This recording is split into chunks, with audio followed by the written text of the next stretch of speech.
কিন্তু নিষ্ক্রিয় ভূমিকা পালন করতে চায়।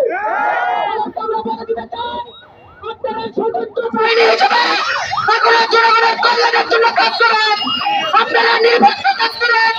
আপনারা গতকাল হামলায় আপনারা দেখেছেন তারা প্রকাশ্যে কিভাবে বিদেশ এবং দেশশত্রু সহ তাদেরকে হামলা করেছিল, তাদের বাড়ি ধাক্কা করেছে, তাদের গাড়ি বহর ভেঙে দিয়েছে, সেনাবাহিনীর উপর হামলা করেছে, মানুষের সম্পদের উপর হামলা করেছে। তারা এই দেশের রক্ষক, তারা এই দেশের আইন শৃঙ্খলা বাহিনীর উপর হামলা করে তারা এটা প্রমাণ করেছে তারা বাংলাদেশে বসবাস করার জন্য যোগ্য নয়। বাংলাদেশের স্বাধীনতা চায় না, তারা বাংলাদেশের মঙ্গল চায় না। আপনারা জানেন আইন শিবিরের খাওয়ারা সারা বাংলাদেশে কর্মসূচি পালন করে যাচ্ছে, সেই কর্মসূচিকে বাধা দিয়ে তারা জুলাই আন্দোলনকে ব্যর্থ করে দিয়েছে, ব্যর্থ করার চেষ্টা করেছে।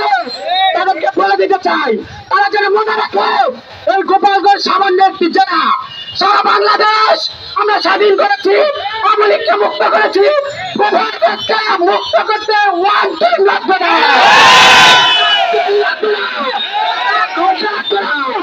আপনারা কি গোপালগঞ্জ থেকে আওয়ামী লীগ মুক্ত করতে চান?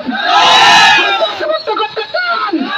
সম্মানিত উপস্থিতি, আজকের এই বিক্ষোভ থেকে আমি আহ্বান জানাতে চাই যারা প্রশাসনের ভালো আছেন তারা নিরপেক্ষ ভূমিকা পালন করবেন, যারা রাষ্ট্রীয় দায়িত্ব পালন করে যাচ্ছেন আজকের এই বিক্ষোভ থেকে তাদেরকে আহ্বান করতে চাই রাষ্ট্রীয় জায়গাটা থেকে বাংলার জনগণ যাদেরকে চাই না, বাংলাতে যাদের বসবাস এখন অপহরণ করে তাদেরকে দেশ থেকে উৎখাত করা, তাদেরকে গ্রেফতার করা, তাদেরকে জেলে ভরে দেওয়া ঠিক কিনা।